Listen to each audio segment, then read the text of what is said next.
서로 한번 인사 한번 해보십시다. 참 잘하셨습니다. 주의 이름으로 사랑하고 축복합니다.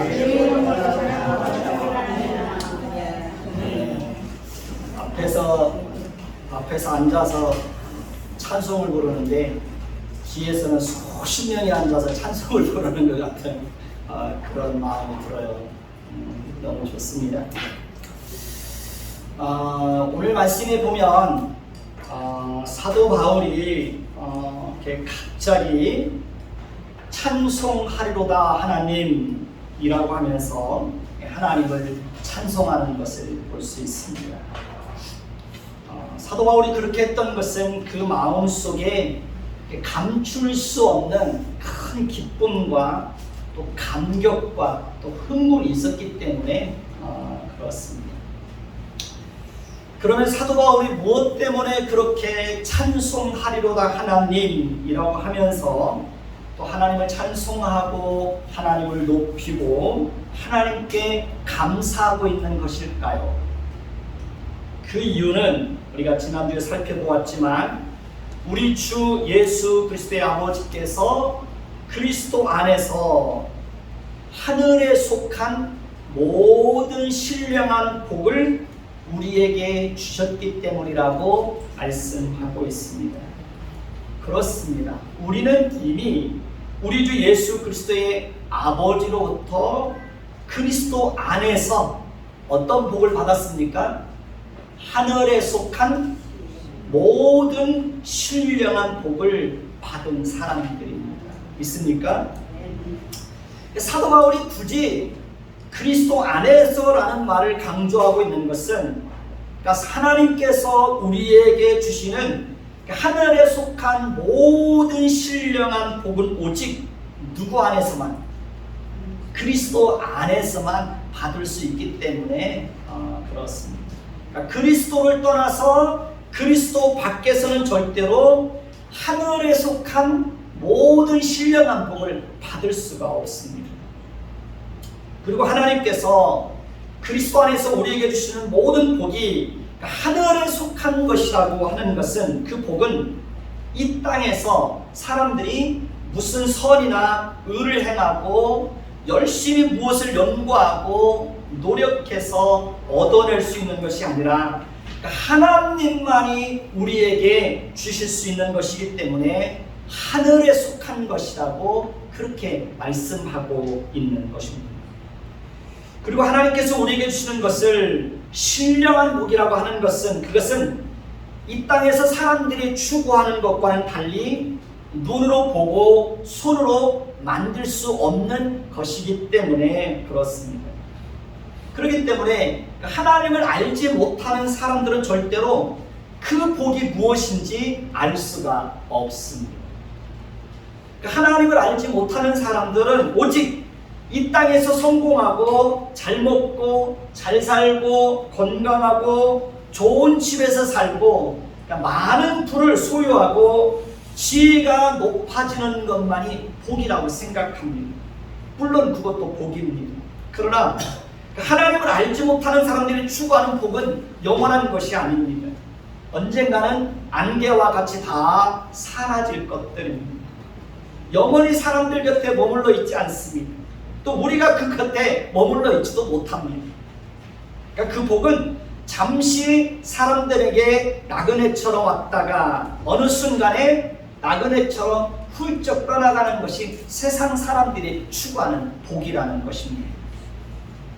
그러면 하나님 곧 우리 주 예수 그리스도의 아버지께서 그리스도 안에서 우리에게 주시는 하늘에 속한 모든 신령한 복은 구체적으로 무엇을 의미하는 것일까요? 첫째는 선택입니다. 4절 한번 볼까요? 오늘 말씀 4절입니다. 같이 봅니다. 시작. 곧 창세전에 그리스도 안에서 우리를 택하사 우리로 사랑 안에서 그 앞에 거룩하고 흠이 없게 하시려고. 이 말씀에 보면 창세전에 그리스도 안에서 우리를 어떻게 했습니까? 선택하셨다고 말합니다. 여러분은 이 사실이 믿어집니까? 창세전에라는 말은 무슨 의미를 가지고 있을까요? 이 말은 이 세상이 창조되기도 전에, 우리가 이 세상에 태어나기도 전에, 우리가 무슨 선이나 악을 행하기도 전에, 우리가 하나님을 알고 하나님을 사랑하고 하나님을 찾기도 전에, 우리의 의지와 공로와는 아무런 상관없이 하나님께서 일방적으로 절대적인 주권과 전적인 은혜로 그리스도 안에서 우리를 선택해 주셨다는 것입니다. 그것이 바로 은혜인 것입니다. 놀랍지 않습니까? 그러니까 온 우주 만물을 창조하시고 지금도 살아계시고 지금도 역사하시는 그 하나님께서, 그러니까 일방적으로 우리와 상의하지 않고, 그러니까 주권적인 의지를 가지고, 그러니까 전적인 은혜로 우리를 선택해 주셨다는 것은 정말 놀라운 것입니다. 놀라운 은혜이고 놀라운 축복입니다. 이것이 바로 하나님께서 그리스도 안에서 우리에게 주시는 하늘에 속한 신령한 복입니다. 하나님은 이미 창세전에 그리스도 안에서 누구는 선택하고 누구는 버리기로 작정하셨습니다. 하나님께서 누구는 선택하고 누구는 버리기로 작정하시는 것은 두 가지 이유 때문입니다. 첫째는 창세전에 그리스도 안에서 선택받은 자들에게는 하나님의 긍휼과 하나님의 은혜와 하나님의 사랑과 하나님의 자비와 하나님의 오래 참으심이 택한 백성들에게 얼마나 풍성하게 임하는지 그것을 보여주기 위해서 누구는 선택하고, 또 하나님께서 버리시기로 작정한 자에게는 하나님의 공의와 하나님의 진노의 심판이 얼마나 두렵고 무서운 것인지를 보여주기 위해서 누구는 버리기로 작정하셨다는 것입니다. 그러면 우리가 어떻게 하나님께서 창세전에 그리스도 안에서 우리를 선택하셨다는 사실을 알 수 있을까요? 첫째는 창세전에 그리스도 안에서 선택받은 자들에게는 성령께서 반드시 그들 안에 역사하셔서 그들에게 양자의 영을 주어서 그들로 하여금 하나님을 아버지라 부르게 합니다. 그래서 우리가 하나님을 아버지라고 부르게 되는 겁니다. 이건 내 의지에 의해서 되는 것이 아닙니다. 성령께서 우리 안에서 그렇게 하나님을 아버지라고 부르게 하는 겁니다. 두 번째는 창세전에 그리스도 안에서 선택받은 자들에게는 성령께서 반드시 그 사람에게 어느 순간에 십자가의 비밀을 깨닫게 합니다. 우리는 다 그런 경험들을 가지고 있을 것입니다. 세 번째는 창세전에 그리스도 안에서 선택받은 자들에게는 성령께서 반드시 어느 순간부터 말씀이 귀에 들어오기 시작합니다. 그러니까 깨달아지기 시작합니다. 어느 순간부터 말씀이 꿀송이처럼 다르게 느껴집니다. 네 번째는 창세전에 그리스도 안에서 선택받은 자들에게는 반드시 성령께서 그들로 하여금 거룩하고 구별된 삶을 살아가도록 그렇게 하십니다. 그러니까 결정적으로 중요한 것은 창세전에 그리스도 안에서 선택받은 자들은 절대로 하나님의 선택과 구원이 취소되지 않는다는 것입니다. 왜냐하면 우리가 선택받은 것은 우리의 행위로 인하여 받은 것이 아니라 하나님의 주권적인 의지와 하나님의 전적인 은혜로 이루어진 것이기 때문에 그렇습니다. 그러니 혹시라도 인간의 연약함으로 인하여 넘어지고 잘못을 범했다고 할지라도 여러분들이 하나님에 의해서 선택받았다는 사실을 의심하지 마십시오. 여러분들이 구원받았다는 사실을 절대로 의심하지 마십시오. 하늘에 속한 신령한 복은 우리 눈에는 보이지 않습니다. 그러나 그 복은 받은 사람만이 알 수 있는 것입니다. 받은 사람만이 아는 거예요. 받은 사람만이. 하나님을 모르는 사람들은 우리가 하나님에 의해서 선택받은 사람들이라는 것을 모르고 자신들이 하나님에 의해서 버림받은 사람이라는 것도 모릅니다. 그리고 그들은 하나님으로부터 버림받았다는 것이 얼마나 무서운 형벌인지 모릅니다. 자신들에게 임할 하나님의 진노의 심판과 지옥의 형벌이 기다리고 있다는 사실도 모릅니다. 왜냐하면 그 모든 것들이 그들에게는 다 감추어져 있기 때문에 그렇습니다. 그리고 하나님은 그들이 무지와 어둠 속에서 살아가도록 내버려 둡니다. 마음에 하나님 두기를 싫어하는 그 상실한 마음대로 살아가도록 내버려 두는 거예요. 그러나 창세전에 그리스도 안에서 선택받은 자들은 혹 지금은 하나님을 모르고 하나님을 떠나서 살아가고 있지만 언젠가는 반드시 누구에게로? 하나님께로 돌아오게 된다는 것. 아무리 하나님을 거부하고 아무리 하나님을 믿지 않으려고 하고 믿지 않으려고 결심하고 도망치고 발부동을 쳐도 하나님은 끝까지 하나님의 택한 사람들에게는 하나님이 끝까지 그의 생애 속에 찾아가서 간섭하시고 그를 설득해서 마침내 하나님께로 돌아오게 합니다. 이것을 불가항력적 은총이라고 합니다. 한번 따라서 볼까요? 불가항력적 은총. 그러니까 불가항력적 은총이라는 것은 하나님께서 선택받은 자들에게 찾아오셔서 베푸신 그 하나님의 은혜를 아무도 거역할 수 없다는 겁니다. 왜냐하면 하나님의 은혜가 어느 순간에 우리에게 밀물처럼 밀려오고 하나님의 사랑이 어느 순간에 우리의 삶 속에 우리의 생애 속에 어느 순간에 하나님의 사랑이 우리에게 폭포수처럼 쏟아질 것이기 때문에 그 하나님의 은혜를 거역할 수 없는 것입니다. 우리는 그 하나님의 은혜에 또 하나님의 사랑에 우리는 그 설득당해서 지금 이 자리에 나와 있는 것입니다. 그렇죠? 만약에 우리가 하나님을 모르고 살았다면 우리는 죄성의 노예가 되어서 죄와 비참함 속에서 하루하루를 살아가고 있을 것입니다. 그러니 우리는 하나님께서 우리를 선택해 주셨다는 그 사실만으로도 충분히 기뻐하고 감사해야 되는 것입니다. 오늘 말씀 4절을 다시 보면 하나님께서 창세전에 그리스도 안에서 우리를 택하신 궁극적인 목적이 무엇인지에 대해서 말씀을 하고 있습니다. 4절을 다시 한번 보십시오. 곧 창세전에 그리스도 안에서 우리를 택하사 우리로 사랑 안에서 그 앞에 거룩하고 흠이 없게 하시려고. 이것이 하나님께서 우리를 창세전에 그리스도 안에서 우리를 선택하신 목적입니다. 궁극적인 목적입니다.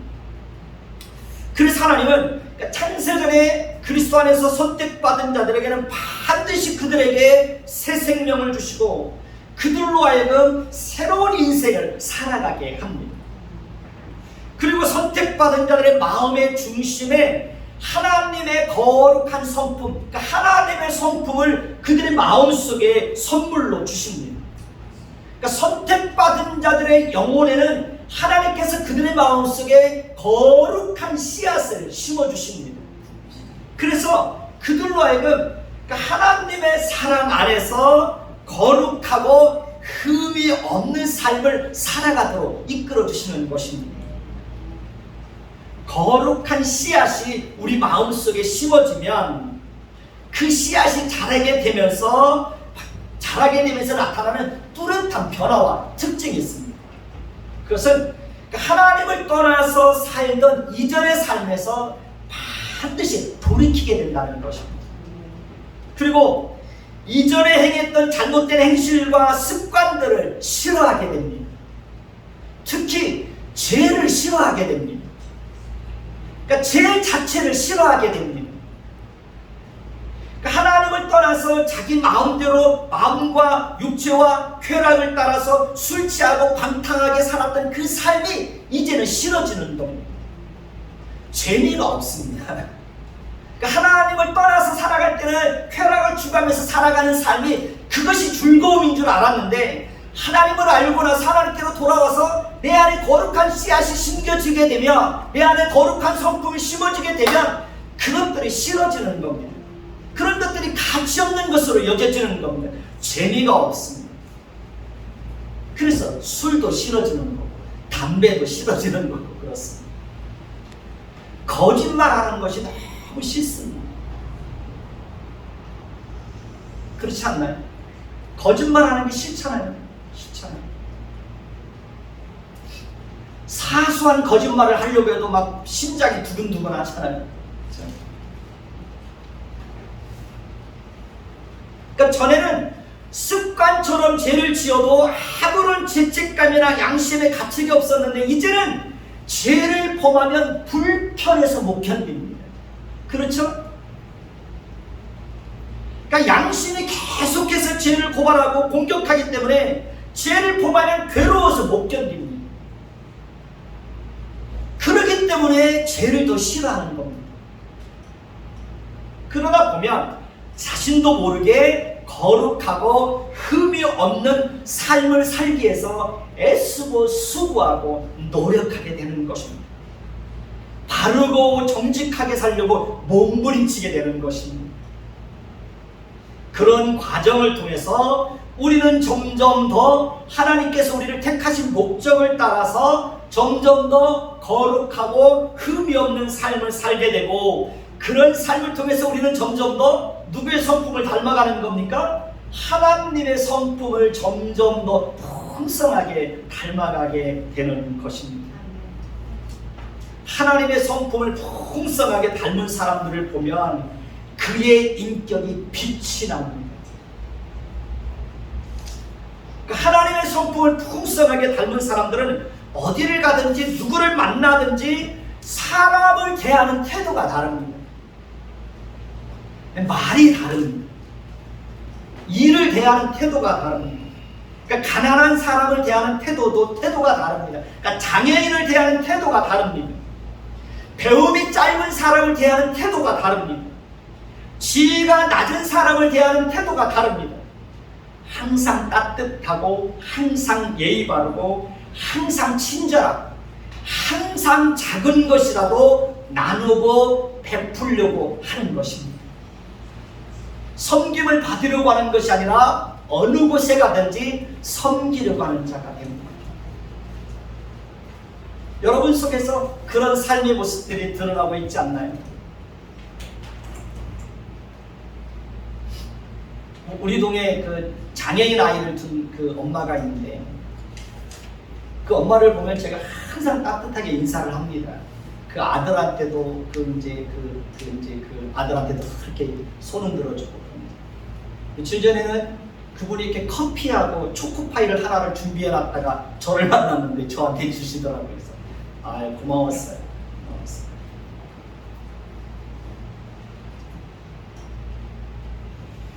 하나님의 성품을 풍성하게 닮아가게 되면 특별히 내가 그렇게 살아야지라고 결심하고 노력하지 않아도, 그러니까 의식하지 않아도 우리 생활 속에서, 우리의 삶 속에서 자연스럽게 하나님의 성품이 어떻게 해요? 흘러나오는 거예요. 내가 그렇게 살아야지라고 생각하지 않았는데도 은연중에 나도 모르게 내 삶 속에서 그런 하나님의 성품이 흘러가는 거예요. 물론 완전한 사람은 없습니다. 완벽한 사람도 없습니다. 우리는 항상 불완전한 존재로 살아갈 수밖에 없습니다. 그러니까 우리가 굳게 결심하고 하나님의 성품을 따라서 살아가려고 해도 우리 안에 있는 그 죄성으로 인하여 우리는 언제라도 실수하고 넘어질 수 있습니다. 저도 마찬가지입니다. 저도 무의식 중에라도 말이나 행동으로 실수할 수 있습니다. 그러나 하나님은 우리의 실패와 실수와 넘어지는 것까지라도 다 그런 것들이 합력해서 우리에게 선을 이루도록 하나님이 그렇게 이끌어 가십니다.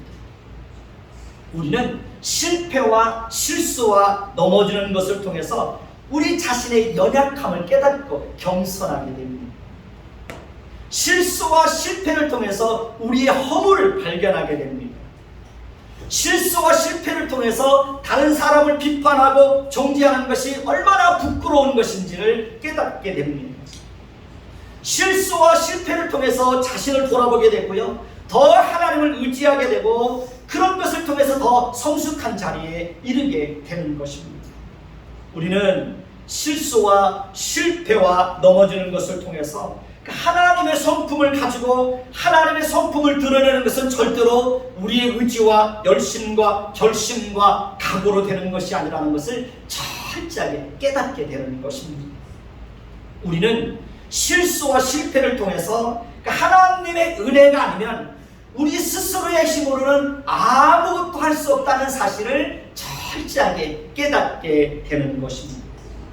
우리가 만나는 모든 사람들은 절대로 천사가 아닙니다. 남편도 아내도 자식들도 이웃도 직장 동료들도 절대로 천사가 아닙니다. 그렇기 때문에 우리는 언제라도 누구라도 부딪히고 다투고 갈등할 수 있는 것입니다. 누구나 할 것 없이 인간의 마음속에는 죄성이 자리를 잡고 있습니다. 그리고 그 죄성이 언제 어떤 상황 속에서 어떤 모습으로 불쑥 튀어나올지 우리는 아무도 모릅니다. 우리도 그렇잖아요. 어느 순간에 누가 살짝 건드리면 나도 모르게 그 죄성이 툭 튀어나오잖아요. 그러니까 부모가 싸우는 것도 국가와 민족을 위해서 싸우는 게 아닙니다. 아주 사소한 문제들 때문에 싸웁니다. 별것도 아닌데 다툽니다. 사소한 문제 때문에 몇 날 며칠이고 자존심 싸움을 합니다. 우리가 하나님의 성품을 드러내면서 살아야 하는 것은 절대로 평화로운 것이 아닙니다. 다툼과 싸움과 갈등과 분열과 공격과 시기와 질투와 경쟁이 치열한 곳입니다. 우리가 살아가는 삶의 현장은 전쟁터와 같습니다. 우리는 그 속에서 거룩하고 흠이 없는 삶을 살아내야 되는 거죠. 우리는 그런 속에서 하나님의 성품을 드러내야 되는 겁니다. 우리는 가정 속에서도 하나님의 성품을 드러내야 됩니다.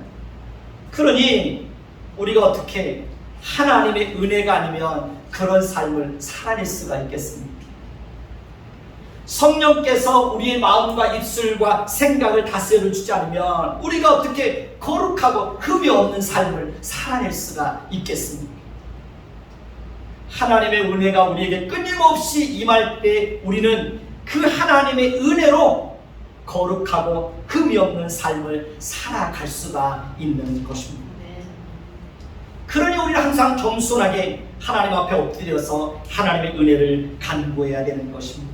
늘 성령께서 우리 마음과 입술과 생각을 다스려 주시기를 위해서 기도해야 되는 것입니다. 성령께서 내 안에서 죄성을 다스려 주셔서 죄성이 나를 주장하지 못하도록 죄성을 드러내지 않도록 성령께서 나를 주장하여 주시기를 위해서 늘 기도해야 되는 겁니다. 우리가 거룩하고 흠이 없는 삶을 살고 하나님의 성품을 드러내면서 사는 것은 전적으로 하나님의 은혜를 통해서 가능하지만 그럼에도 불구하고 우리는 그렇게 살기 위해서 치열하게 죄와 싸워야 하고 우리 안에 있는 부패하고 타락한 본성과도 끊임없이 싸워야 되는 것입니다. 사람을 대할 때도 부패하고 타락한 본성으로 대하는 것을 통해서 가족과 만나는 사람들에게 상처와 아픔을 주는 것이 아니라 하나님의 성품으로 대하는 것을 통해서 하나님의 위로와 하나님의 긍휼과 하나님의 사랑과 하나님의 친절을 베풀기 위해서 끊임없이 참고 견디고 노력해야 되는 것입니다. 하나님의 성품을 닮아가는 것은 절대로 저절로 이루어지지 않습니다. 사랑과 하나님의 친절을 베풀기 위해서 끊임없이 노력해야 되는 것입니다. 우리가 그렇게 살아갈 때 우리의 가정은 놀랍게 변하는 겁니다. 인간관계도 많은 변화가 일어나는 것입니다. 남편과 아내와의 관계와 형제들과의 관계와 자녀들과의 관계와 직장에서의 관계도 많은 변화들이 일어나게 되는 것입니다. 물론 우리는 항상 그 일에 실패하고 넘어질 것입니다. 그러나 하나님은 절대로 우리를 포기하지 않으실 것입니다. 하나님께서 우리를 선택하신 목적은 우리로 사랑 안에서 그 앞에 거룩하고 흠이 없게 하시기 위해서라고 분명하게 말씀하고 있습니다. 하나님은 우리를 선택하신 그 목적을 따라서 반드시 우리로 하여금 거룩하고 흠이 없는 삶을 살도록 열심을 가지고 우리의 세계 속에서 우리를 이끌고 가실 것입니다. 하나님은 우리로 하여금 거룩하고 흠이 없는 삶을 살도록 하시기 위해서 우리의 인격을 끊임없이 다듬어내실 것입니다. 가정과 교회와 직장과 남편과 아내와 자식과 형제와 주변 사람들을 통해서 하나님은 끊임없이 우리의 인격을 훈련하실 것입니다. 때로는 고난을 통해서 우리의 인격을 다듬으시고 우리의 인격을 훈련하실 것입니다. 여러분, 남녀가 만나서 결혼을 하고 가정을 이루다 보면 어떤 일들이 일어나는지 아십니까? 우리가 다 경험한 거지만 인격의 밑바닥이 어떻게 해요? 인격의 밑바닥이 다 드러납니다. 다 드러납니다. 결혼하기 전에는 꽤 괜찮다고 생각했던 사람들도 결혼해서 막상 살아보면 인간의 마음속에 있는 그 인격의 밑바닥이 다 드러나. 생각의 실체들이 다 드러나. 감추어져 있던 것들이 다 드러납니다. 다 드러납니다. 그리고 그런 형편없는 자신의 모습을 보면서 철저하게 깨닫는 거죠. 아, 내가 이렇게 형편없는 사람이었구나. 내가 이렇게 형편없는 사람이었구나. 저도 결혼하기 전에는 꽤 괜찮은 사람인 줄 알았거든요. 결혼하기 전에는. 근데 결혼하고 살아보니까 저도 제 밑바닥이 다 드러나더라고요. 그래서 나도 별 볼 일 없는 사람이구나. 나 괜찮은 사람 아니구나. 하나님이 인격의 밑바닥을 다 드러내시고 우리의 실체를 보여주시고 그 속에서 하나님께서 우리 자신을 다듬어 가는 거예요. 자식을 낳아서 기르다 보면요, 그때도 막 우리 인격의 실체 밑바닥에 드러납니다. 여러분, 형제끼리 화목하게 지내는 것도 참 어렵죠. 그죠? 저도 어렵습니다. 저도 어려워요.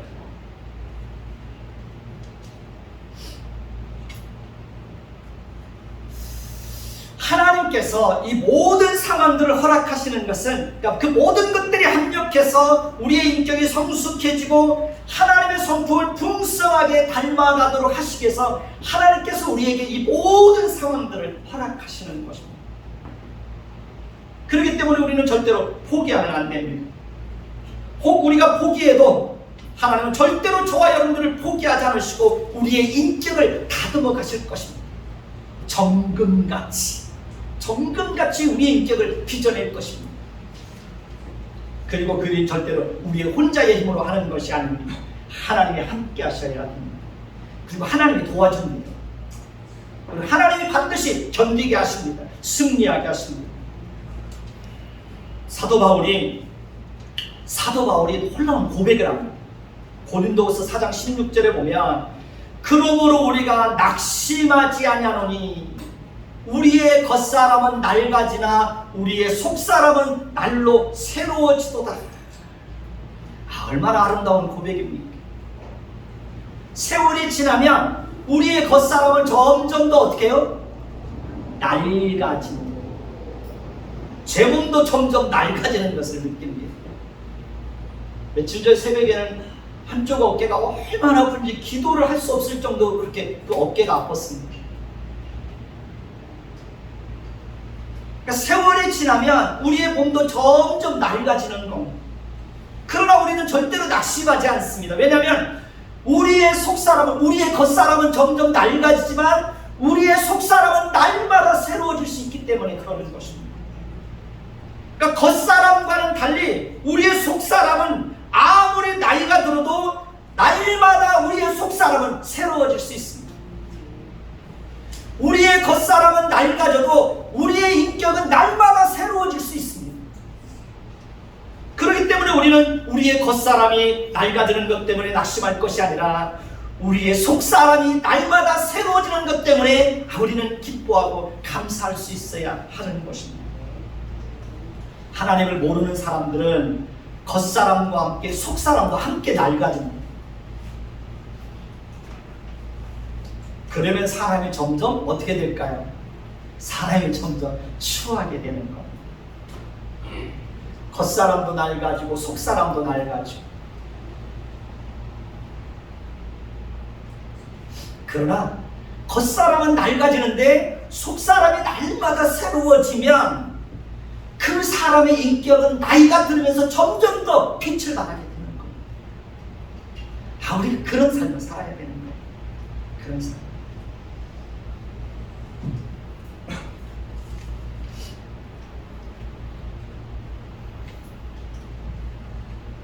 근데 또 한 가지 놀라운 사실이 있습니다.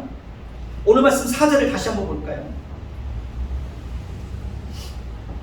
오늘 말씀 4절에 보면 같이 봅니다. 시작. 창세전에 그리스도 안에서 우리를 택하사 우리로 사랑 안에서 그 앞에 거룩하고 흠이 없게 하시려고.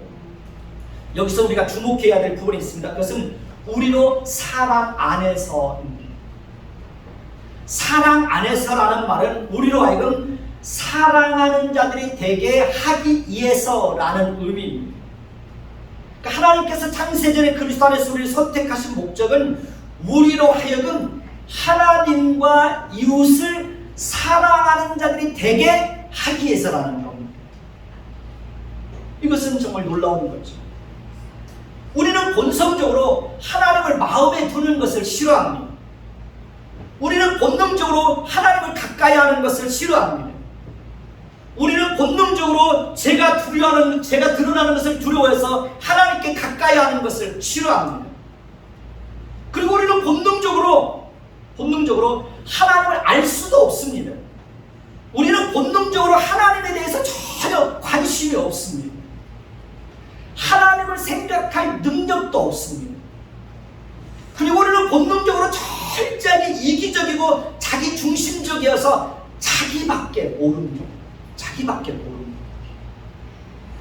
누구를 사랑하고 하나님을 사랑하고 이웃을 사랑할 수 있는 능력이 우리의 본능 안에는 없습니다. 오직 자기밖에 모릅니다.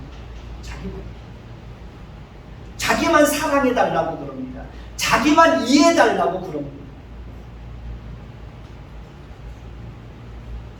그런데 그런 우리로 하여금 하나님과 이웃을 사랑하는 자들이 되게 하기 위해서 창세전에 그리스도 안에서 우리를 선택해 주셨다는 것입니다.